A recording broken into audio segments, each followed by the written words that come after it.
Hi, good morning everyone. So for our video today, I will be discussing about video. So by the way, tara mat tayo. Sama-sama nating gawing madali ang math. So for commission, what is the definition? Commission is a form of compensation. So ito ay isang part pa rin para sa sweldo ng mga workers natin. But it will be earned based on sales. The amount is earned is usually in percentage of the total sales. So itong commission, no, makikita natin 'to madalas sa mga nagbebenta ng mga cellphones, nagbebenta ng bahay, nagbebenta ng mga gadgets, technology, nagbebenta ng sasakyan, at yung mga normally na binebenta ah, sa abroad 'no, na ang mga normaling worker na 'to ay ang mga sales representative or mga call center natin. So kaway-kaway sa mga sales representative natin diyan. So dapat ito ay alam nila siyempre 'no, dahil ito ay part na kanilang compensation and they should know the percentage of total they need or they will have for the specific amount. So these are the formulas that we need to consider. We have to be able to know your commission. The first is you need to know your sales and the commission rate. So yung sales, ito yung amount kung magkano ibebenta yung isang bagay, no, yung amount. So that's the sales. Times the commission rate. So the rate, it means it should be in percentage. So kung naka-percentage po itong rate natin, kailangan natin siyang gawing decimal. So for example, we have 4%. So kung sinabi na you have a commission of 4% every time you sell a phone, so ibig sabihin yung per percent para makuha natin yung commission, kailangan natin siya i-convert to decimal. So it will become 0.04. So may dalawang option kayo para i-convert yung percentage. Pwede nyo siyang i-move ng 2 decimal places or pwede nyo naman siyang i-divide by 100. Pwedeng gumamit kayo ng CalQ. So kung gagamit tayo ng CalQ, 4 divided by 100, makikita nyo ang lalabas na sagot ay 0.04. Kung sakali na malimutan nyo kung paano mag-convert ng percent to decimal. Para sure, no? Kasi minsan mental block yung mga estudyante. Next one, syempre dahil meron kang commission, kailangan din natin computein yung total income. So basic salary plus the commission.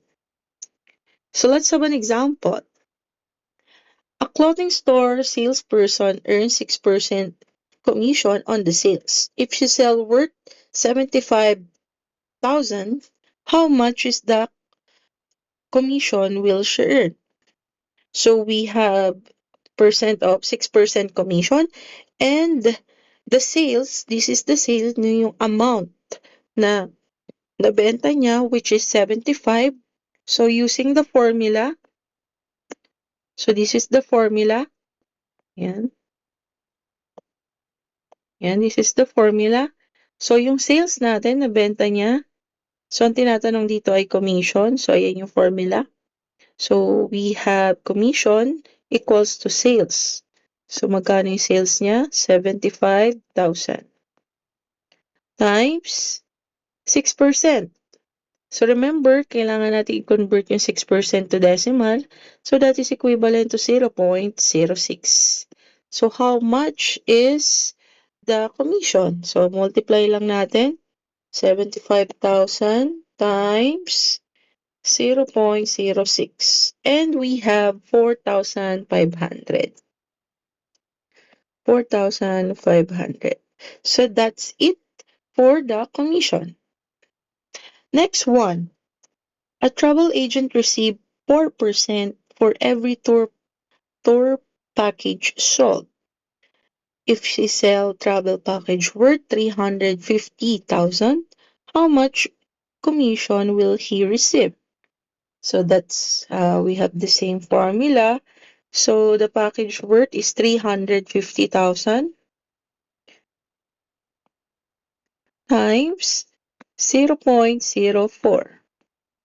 So let us multiply 350,000 times 0.04.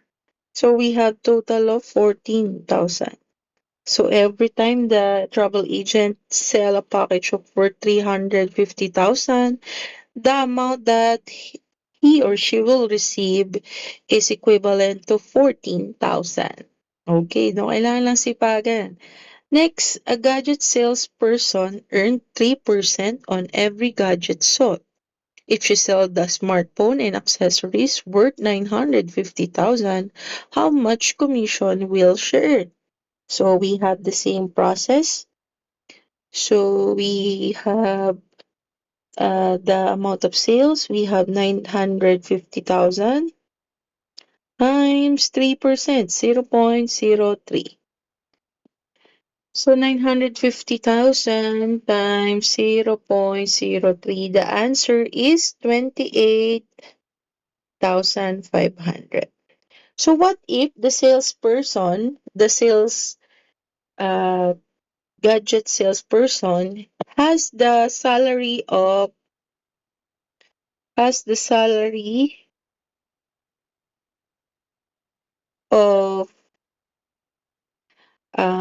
22,000, no? May salary siya. So meron pa siyang commission, meron pa siyang salary. So gamitin naman natin 'tong pangalawang formula. Magkano yung total income niya? Okay. So using the formula, we have the total income. So we have the basic salary plus the commission. Since the basic salary is 22,000, so we have 22,000 plus 28,500. Sobrang zero. So, let's add. So, ayan na, may 28,000 na ako. I-add ko na lang. So, plus 22,000. Wow! Ang yaman ni gadget salesperson. So kung ito man ay magagawa niya na makakabenta siya ng 950,000, so kikitain niya ay 50,500. So ang taas, no? So syempre class, no? Syempre para tumaas yung sales mo, kailangan mo talagang galingan sa pagbebenta.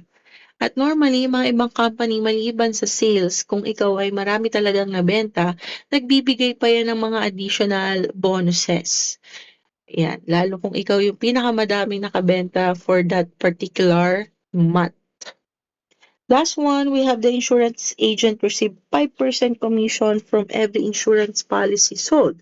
If she sells the policy worth 600,000, how much commission will he get? So, for example, lagyan din natin ng amount or salary si insurance agent. So, kunyari, ang nare-receive niyang salary is 32,000, no? Full-time siya doon sa kanyang work. At the same time, siya ay agent of insurance. So, kumpitin natin kung magkano yung kanyang kikitain. Okay. So the first step, we have to multiply 600,000. So let us find the commission, 600 times the commission rate, which is 5%.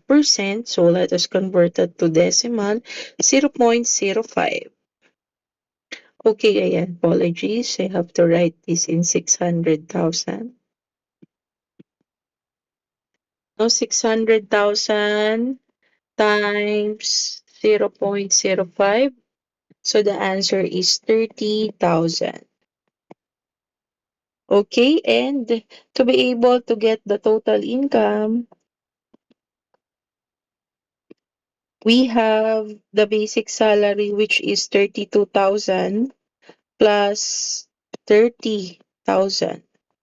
Total of 62,000. So, yan yung kanyang susweldohin for that particular month. Okay, so I have a practice problem here.